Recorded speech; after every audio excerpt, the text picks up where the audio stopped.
everybody, and welcome to my thoughts on Battle at Big Rock, the brand new Jurassic World short film made by Colin Trevorrow. I'm going to try and go over it from a filmmaking perspective because everyone's going to have different opinions on what they liked and what they didn't like, and I'll cover that a little bit because there have been some parts of the film that, people haven't necessarily liked, but I'm just going to try and go over it from more of a filmmaking perspective and see how it's going to pan out for the future of Jurassic Park if it ends up being like this. So Battle at Big Rock is a short film about a family trying to survive an encounter with a... How do you pronounce that? Nasutoceratops. Sounds like it's an anime or something. So it's about a family trying to survive an encounter between an Allosaurus and a Nasutoceratops. And let's start off with the fights. The fight is actually really cool. Not as long as I thought it would be, but then again, the film is only 8 minutes long, but if we're going to talk strictly about the fight, the fight is good.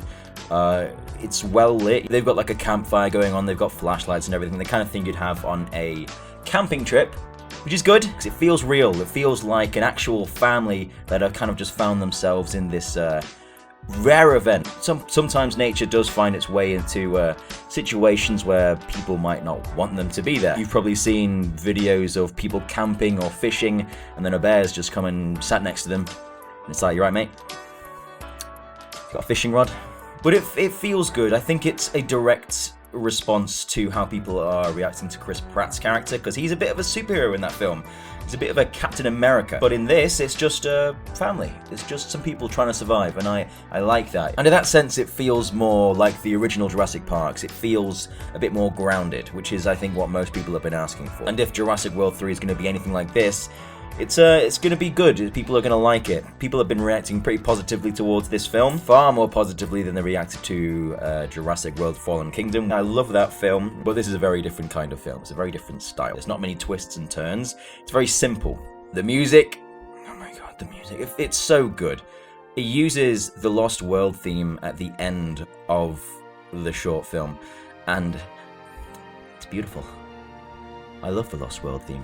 I love The Lost World, but the actual theme, it literally, it made me feel excited to see more of this. If they keep this up, I'm going to be very happy. They have clips of people interacting with the dinosaurs in real life scenarios. They've had one of the clips was actually of a little girl being chased by chickens. They replaced it with the compies. The scene with I think it's a police vehicle, or someone's got a camera inside their car, and that was actually a real accident. That's just some guy who swerved off the edge of a cliff. Sorry to be the bearer of bad news, but there was no Stegosaurus there. It wasn't real. That was CGI.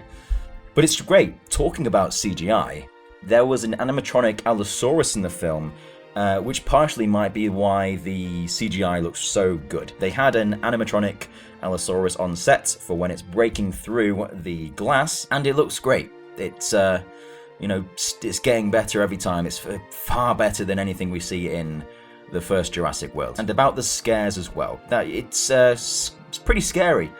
I imagine there's going to be some kids who might be frightened of the imagery of a baby.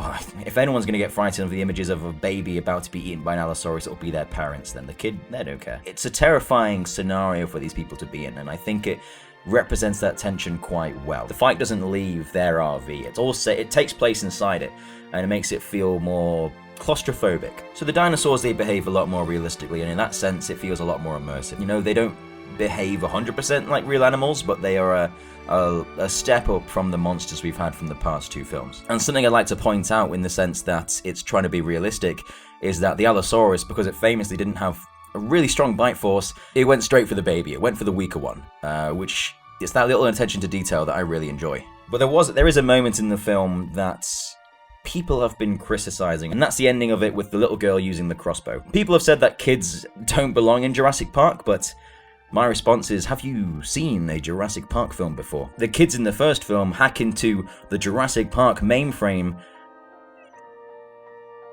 In the second film, you have a kid using gymnastics to kill a velociraptor.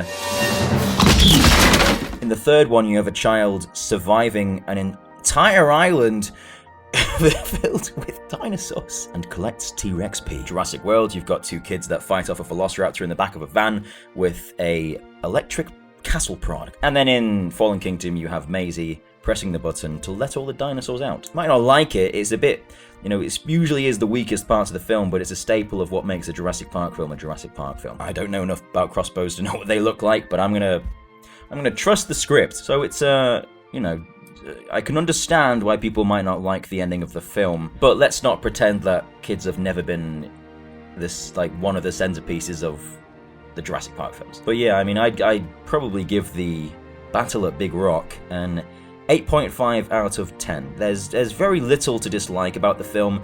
The cinematography is great. It was done by the same one that did Kong Skull Island, so of course it looks beautiful. The use of lighting is stunning. The directing of Colin Trevorrow is getting better. There's very few moments in the film that feel out of place. The script itself, you know, could do with some improvements. It's a bit corny. Hey, we've been a family for 2 years now. But it serves the plot. I don't know what I was expecting from this short, but I think it's exceeded what I expected, which were like pretty much nothing. I was worried it would just end up being a fight, like a 10-minute CGI messy fight between the Nasutoceratops and the Allosaurus. Luckily, it wasn't that. It was deeper. It was an actual film. It was an actual short film. So I enjoyed it for what it was, and it was obviously completely free to watch. So I don't have much to complain about. But yeah, give it a watch if it's any idea on what Jurassic World 3 is going to be like. I think it's going to be a nice return to form. Even though it's set on the mainland, it's not just shoving a T-Rex back in the city like we had with The Lost World. They're putting them in places that dinosaurs would actually be at. Forests, places where they would eat, places where they will hide, places animals want to hang out. You know, you don't see bears going down the street for no reason. They usually go to where the food is. So luckily that's... So luckily that's what they're doing here. What did you think about it? Did you enjoy it? Did you not enjoy it? Let me know in the comment section down below. If you want to see more videos of my face, why? But still, you can subscribe to Dangerville and become a resident today. Remember to hit that notification button so you don't miss out on any content when it releases. I've been Alistair from Dangerville, and we will see your lovely faces in the next one.